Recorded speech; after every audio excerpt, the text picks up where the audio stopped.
So I'm Hannah Dennison, and I'm making a piece, a dance theater piece as a tribute to Pina Bausch. And I thought that I would speak a little bit about her work and why it was such a powerful part of my life.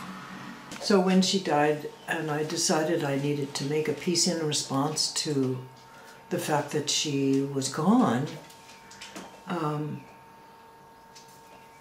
it was not a particularly rational decision on my part. It was something that I felt I had to do. And what was interesting for me is that I thought I had retired. I thought that I was done making dances.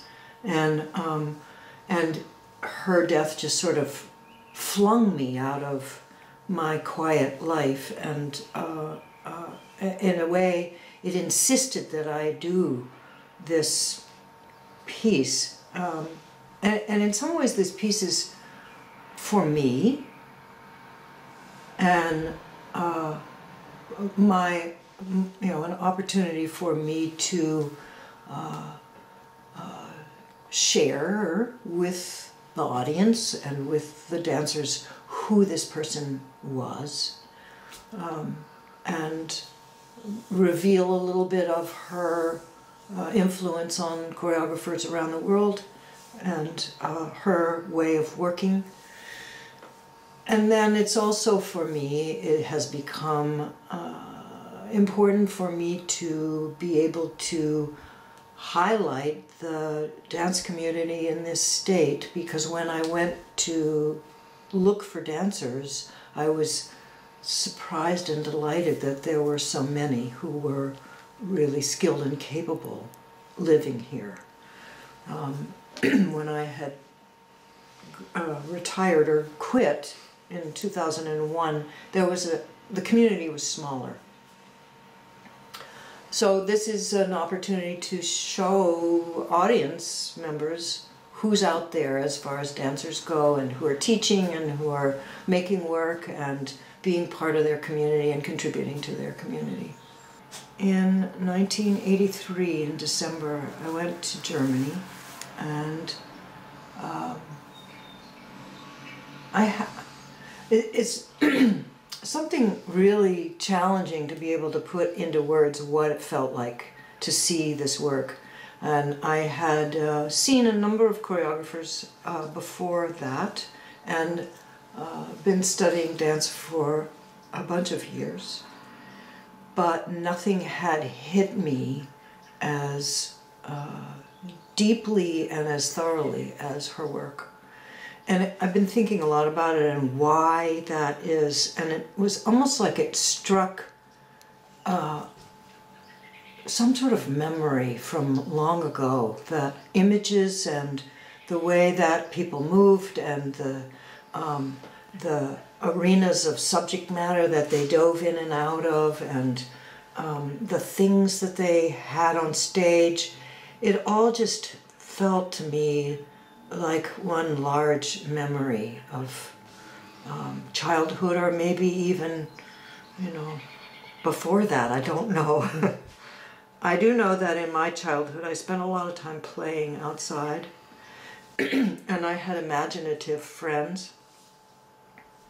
I didn't have television. I grew up in the 50s, so television didn't come along until I was almost 10. So I'm grateful for that, because I had to come up with what the girl in the book looked like. I had to come up with that in my own mind. And I feel that that's been of huge benefit to my life as an artist. And somehow Pina's work really tapped into that place for me. That place of playing with somebody who nobody could see, and maybe speaking in a language that nobody could understand, but that it was very clear how we were interacting.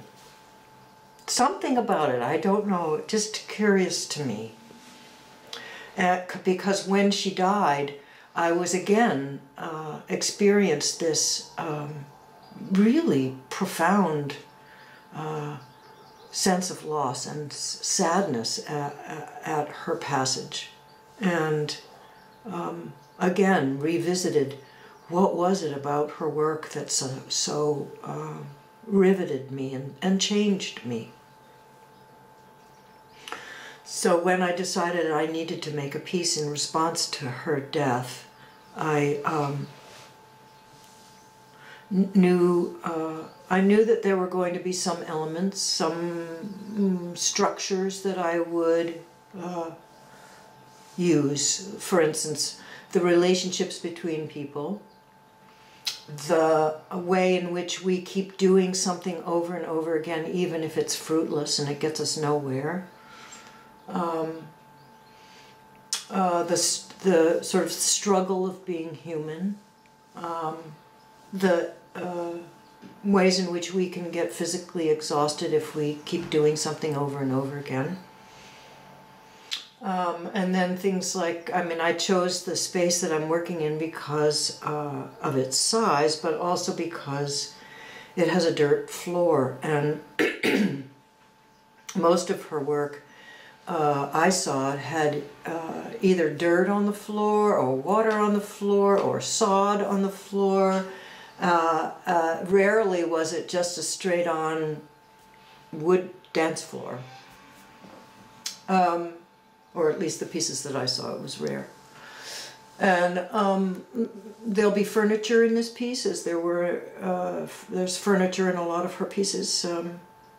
The dancers have chairs. They're all bringing their own chairs, so that they're kind of unique to them. Something that they have a relationship to that particular chair. It either sits in their kitchen, or it was their chair when they were in elementary school, or it was their grandfather's chair, or something like that. And they'll be lined up on the side, and that, I know that she has used that, but it's also it's a very strong childhood memory of dancing school. I went to dancing school, which was not a great experience, because I was like 4th grade, 5th grade, and I had to wear a dress, and I had to wear little shoes and socks, and I had to sit there with my ankles crossed on one side of the room with all the girls, and I had to dance with a boy. Ugh, I wasn't interested in dancing with a boy. And I hope that that maybe a little bit of information about Pina ahead of time will help for everybody to be able to feel more comfortable coming to see this work.